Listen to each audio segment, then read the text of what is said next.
पंजाबी ढोल beats channel में खुश आमदीद। प्यारे दोस्तों, कैसे हैं आप? उम्मीद करता हूँ आप लोग खैरियत से होंगे।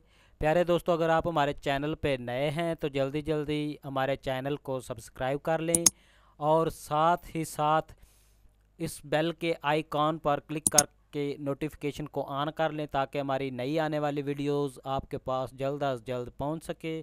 प्यारे दोस्तों, हमारी वीडियो देखने का बहुत बहुत शुक्रिया। तो चलते हैं वीडियो की तरफ।